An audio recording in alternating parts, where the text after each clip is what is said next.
In this lecture, we will discuss the isentropic efficiencies of the component.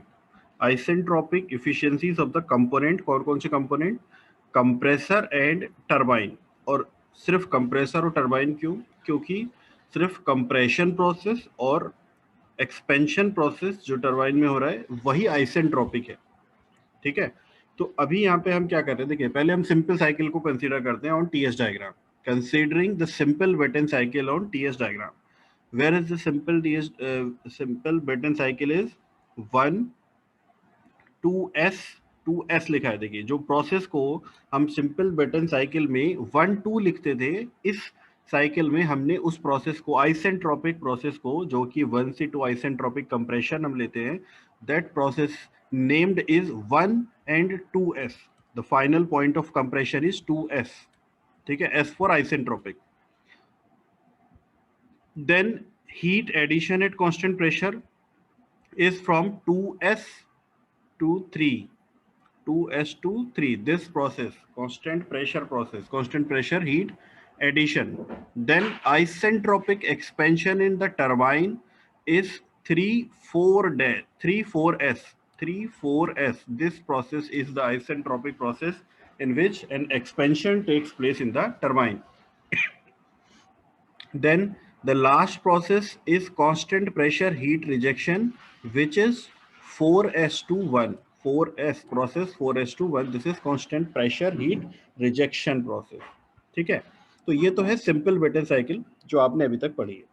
अब यहाँ पे क्या चेंज आता है, देखिए अगर अब हम क्या करते हैं, आइडियल साइकिल से एक्चुअल साइकिल की तरफ मूव कर रहे हैं। जैसा आपने अभी पिछला जो टॉपिक था उसमें हमने क्या पढ़ा था, कंबस्शन चैम्बर में किस तरह से वर्किंग होती है। कंबस्शन चैम्बर में जो मास है ना तो वो क्वांटिटी में कांस्टेंट रहता है, बिकॉज एयर का मास एंटर करता है, फ्यूल उसमें मिक्स हो जाता है, तो जो बाहर निकलता है वो इंक्रीज्ड मास, मास भी कांस्टेंट नहीं है, मास जो है वो इंक्रीज हो जाता है, और साथ ही साथ केमिकल कंपोजिशन भी चेंज हो जाती है। But that is applicable only for the open cycle gas turbine.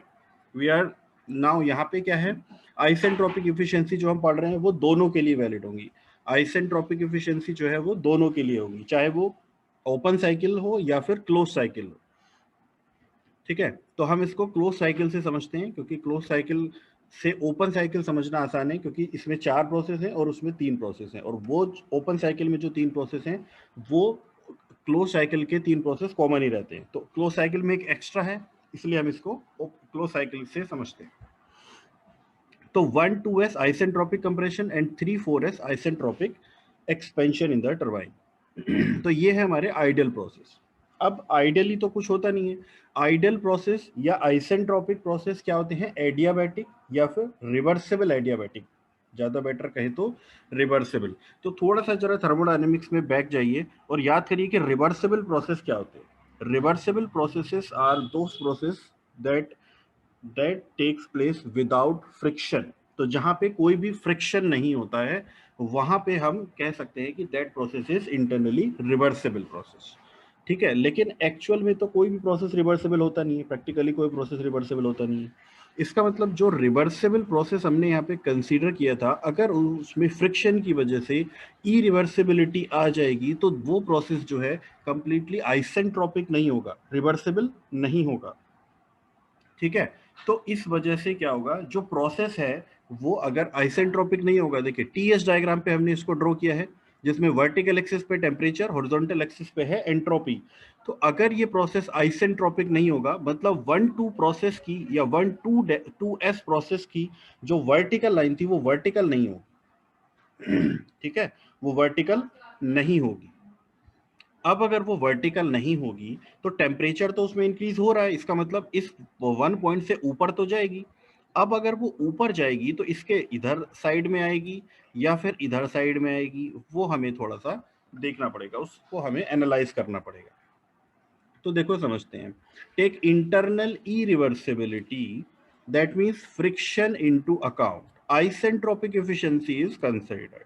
देखो अगर प्रोसेस आइसेंट्रोपिक है तब तो कोई बात ही नहीं है, प्रॉब्लम ही नहीं है। लेकिन अगर प्रोसेस आइसेंट्रोपिक नहीं है तो हम ये देखना चाहते हैं कि वो आइसेंट्रोपिक प्रोसेस से कितना डेविएट करता है। Isentropic process is reversible, which is an ideal one.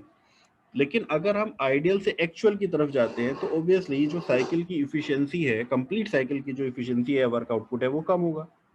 तो अब हमें ये देखना होगा यहाँ पे कि जो हमारे डिवाइसेस हैं, कंप्रेसर है या टरबाइन है, वो उनकी आइसेंट्रोपिक इफिशियंसी कितनी है। मींस वो आइसेंट्रोपिक प्रोसेस के कितना क्लोज्ड है। अगर पूरे के पूरे आइसेंट्रोपिक होंगे तो 100% इफिशियंसी हो जाएगी। तो आई 90% मतलब 90% क्लोज टू आइसेंट्रोपिक प्रोसेस। ठीक है, देखिए friction always occurs in opposite direction, therefore इसको जरा ध्यान से समझिए, friction always works in opposite direction, therefore compressor requires more work and turbine produces lace work output. ये उल्टा होता है हमेशा, तो इसमें बहुत कंफ्यूजन रहती है, इसलिए इसको थोड़ा सा ध्यान से समझिए। फ्रिक्शन जो है वो हमेशा अपोजिट डायरेक्शन में होता है। मींस अपोजिट डायरेक्शन का क्या मतलब है कि कंप्रेशन प्रोसेस में, कंप्रेशन अगर आइसेंट्रोपिक है, सपोज कंप्रेशन अगर आइसेंट्रोपिक है और कंप्रेशन प्रोसेस में 20 kilo joule work compressor consume करता है, तो अगर वो आइसेंट्रोपिक नहीं होगा तो 20 से ज्यादा करेगा या कम करेगा, अपोजिट डायरेक्शन में है। कंप्रेसर जो है वो वर्क इनपुट ले रहा है, इसलिए अगर कंप्रेशन आइसेंट्रोपिक नहीं होगा तो कंप्रेसर जो है उसका वर्क इनपुट इंक्रीज हो जाएगा। अगर आइसेंट्रोपिक में वो 20 किलो जूल वर्क कंज्यूम करता है, तो अगर आइसेंट्रोपिक नहीं होगा तो 21 या 22 या 25 किलो जूल वर्क वो कंज्यूम करेगा। तो अपोजिट डायरेक्शन में है क्योंकि यहाँ पे वर्क कंज्यूम कर रहा है। Compressor is a power consuming machine, तो वर्क कंज्यूम कर रहा है मतलब negative work, work done on the system. तो यहाँ पे वर्क जो है वो इंक्रीज हो जाएगा, क्योंकि आइसेंट्रोपिक ना होने से क्या होगा, साइकिल में नुकसान होगा। और नुकसान कैसे होगा, कंप्रेशन वर्क इंक्रीज हो जाएगा और टरबाइन वर्क कम हो जाएगा। तो वहीं अगर टरबाइन पे आते हैं, देखो टरबाइन पे अगर हम आते हैं, टरबाइन जो है पावर प्रोड्यूस कर रहा है। तो अगर टरबाइन जो है एक्सपेंशन प्रोसेस आइसेंट्रोपिक प्रोसेस होगा और वो अगर 50 किलो जूल वर्क प्रोड्यूस करता है, तो आइसेंट्रोपिक ना होने से वो 48 ही कर पाएगा या 45 ही कर पाएगा। तो यहाँ पे टरबाइन का जो वर्क है वो कम हो जाएगा और कंप्रेसर का वर्क बढ़ जाएगा। ठीक है, तो इस चीज को बहुत ध्यान से समझने की जरूरत है, क्योंकि friction always work in the opposite direction. Opposite direction का मतलब जहाँ पे वर्क इनपुट था, जहाँ पे हम दे रहे थे, वो बढ़ जाएगी, और जहाँ पे वर्क प्रोड्यूस हो रहा था वो जो वर्क है वो डिक्रीज हो जाएगा। ठीक है, तो अब आइसेंट्रोपिक कर्व ना होने की वजह से ये जो लाइंस है वो कैसी आएगी, कंप्रेशन में वर्क इंक्रीज हो गया। वर्क इंक्रीज होने का मतलब कि कंप्रेशन वर्क को हम किस तरह से लिख रहे थे, कंप्रेशन वर्क को हम किस तरीके से लिख रहे थे, Cp T2 माइनस T1। ठीक है, तो आइसेंट्रोपिक है तो क्या होगा, 2s माइनस 1, 2s, क्योंकि अब हमने 1 2 की जगह 1 2s ले लिया ना आइसेंट्रोपिक, तो Cp T2s माइनस T1।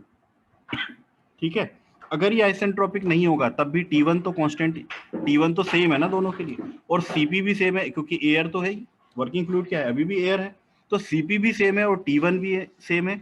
इसका मतलब जो वर्क अगर, तो वर्क डन कितना होगा कंप्रेशन में, Cp T2s माइनस T1, और विदाउट कंप्रेशन जो वर्क होगा वो अगर इंक्रीज हुआ है, देखिए Cp कांस्टेंट है, T1 कांस्टेंट है, तो इसका मतलब 2s जो है वो इंक्रीज हो जाएगा।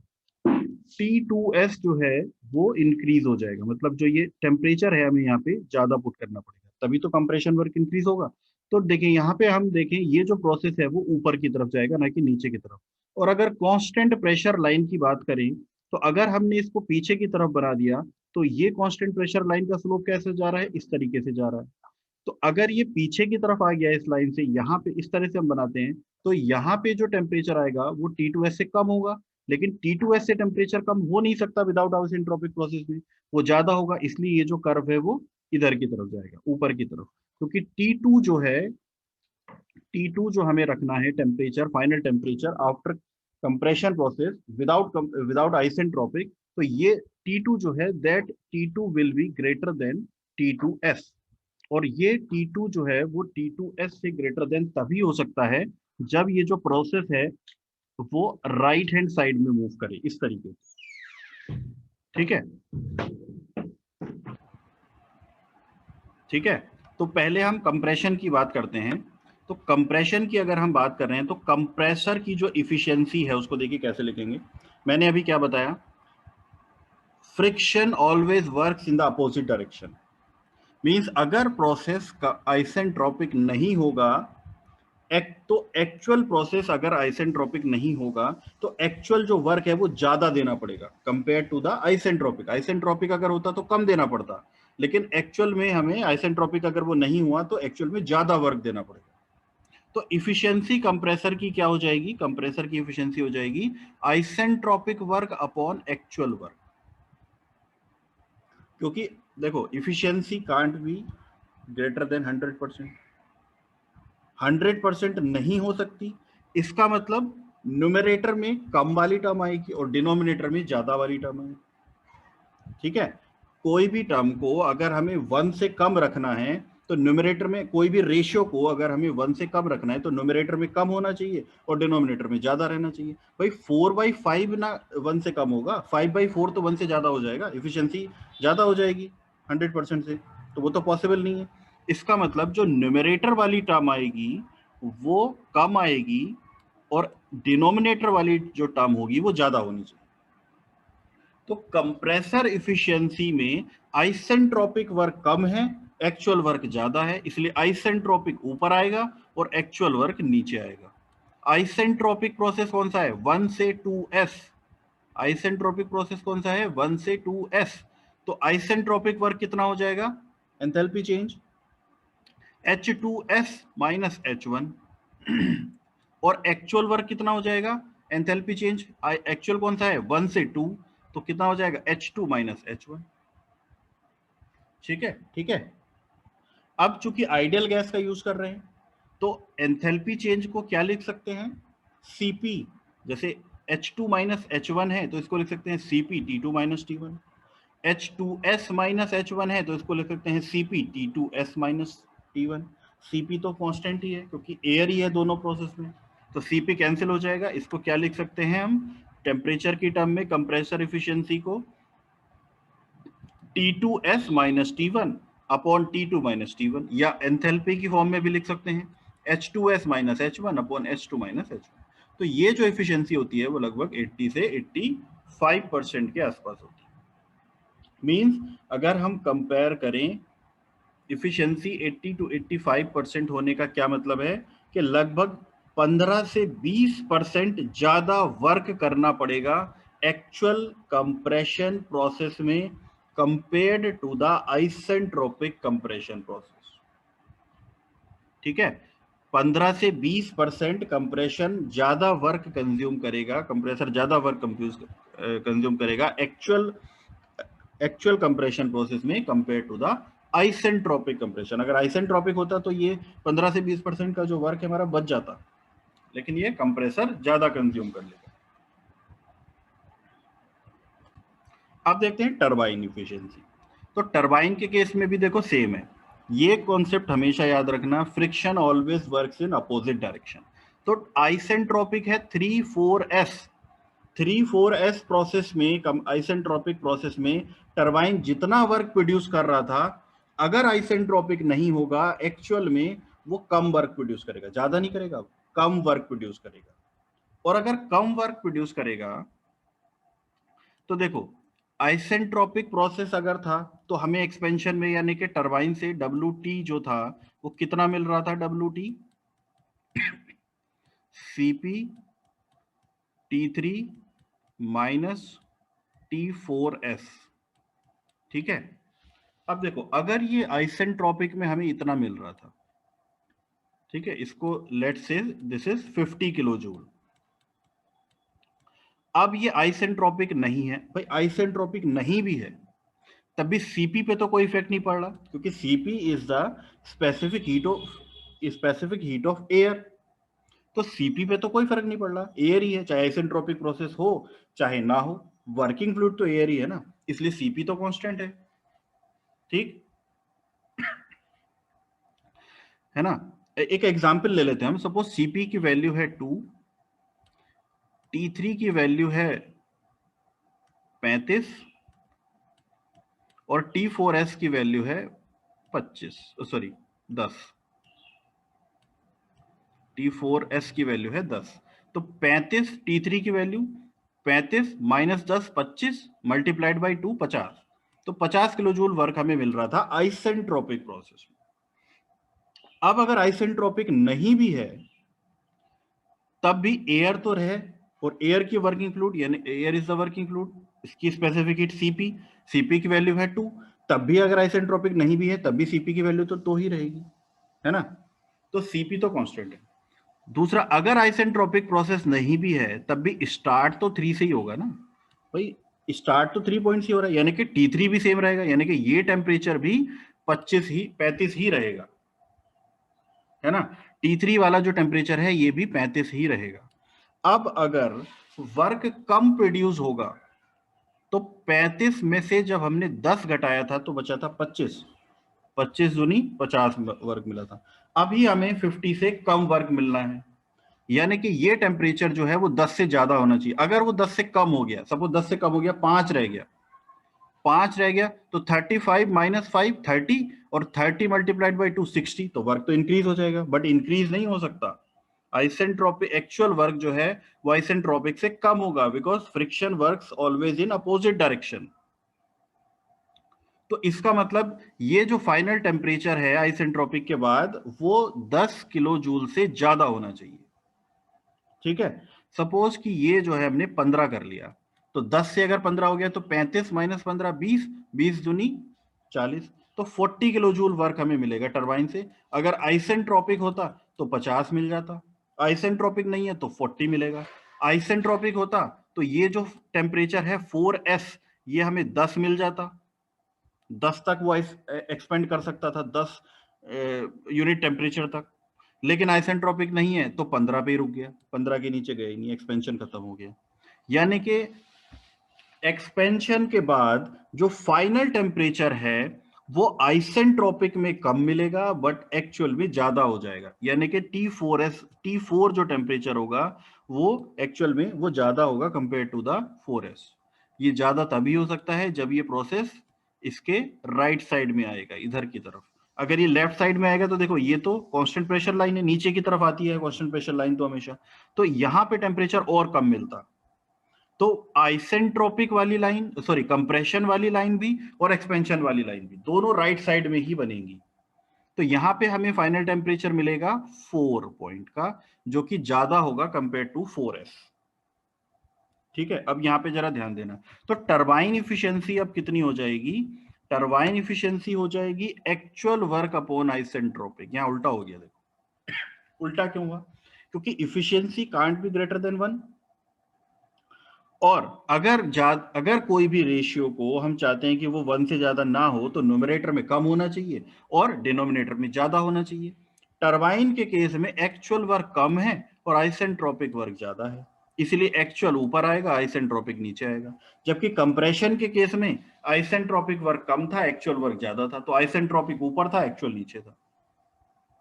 तो टरबाइन इफिशियंसी कितनी हो जाएगी, H3 minus H4 upon H3 minus H4s। Actual process था 3-4 तो H3 minus H4, isentropic process था 3-4s तो H3 माइनस H4s। इसको टेम्परेचर की टर्म में भी लिख सकते हैं, T3 minus T4 upon T3 minus T4s। This is the turbine efficiency. Compressor efficiency और टरबाइन इफिशियंसी को हम टेम्परेचर की टर्म में ही यूज करते हैं। तो कंप्रेशर की efficiency T2s minus T1 upon T2 minus T1, और टरबाइन की efficiency T3 minus T4 upon T3 minus T4s। देखो याद करने की जरूरत नहीं, इसलिए मैंने अच्छे से समझाया है। जो कर्व है, आप पहले एक आइडियल साइकिल बना लोगे आइसेंट्रोपिक वाली, उसके बाद कंप्रेशन वाली लाइन को भी राइट साइड में शिफ्ट कर देना और एक्सपेंशन वाली लाइन को भी राइट साइड में शिफ्ट कर देना। उसके बाद जो आपको टेम्परेचर मिलेंगे उनको आप यहाँ पे पुट कर देना बस। T3 माइनस, ज्यादा या कम देखना है हमेशा, न्यूमरेटर में कम होना चाहिए, डिनोमिनेटर में ज्यादा होना चाहिए। कंप्रेशन के केस में आइसेंट्रोपिक कम होगा और एक्चुअल ज्यादा होगा, एक्सपेंशन के केस में एक्चुअल कम होगा, आइसेंट्रोपिक ज्यादा होगा। तो इफिशियंसी आ जाएंगी T2s minus T1 upon T2 minus T1। तो ये हो जाएगा T3 minus T4 turbine efficiency, T3 minus T4s। ये भी ये होती है लगभग 85 से 90%। मतलब आइसेंट्रोपिक प्रोसेस अगर होता तो हमें 10 से 15% जो वर्क है वो ज्यादा मिल सकता था, लेकिन आइसेंट्रोपिक ना होने की वजह से, जहां तक आइसेंट्रोपिक ना होने की वजह से हम उसको जो इफिशियंसी है थोड़ी सी उसकी कम हो जाती है, और जिसकी वजह से 10 से 15% वर्क जो ज्यादा दे सकता था वो कम रह जाता है। तो नेट वर्क में क्या इफेक्ट आएगा भाई? टरबाइन वर्क कम हो गया, टरबाइन वर्क कम हो गया और कंप्रेशन वर्क बढ़ गया, तो नेट वर्क में क्या इफेक्ट आएगा? कम आएगा। अब अगर आप देखो इफिशियंसी पे देखते हैं क्या इफेक्ट आता है इसका। देखो यहां पे अगर आप देखो तो हीट रिजेक्शन पहले यहां से यहां तक था, और अब हीट रिजेक्शन यहां से यहां तक है, हीट रिजेक्शन बढ़ गया।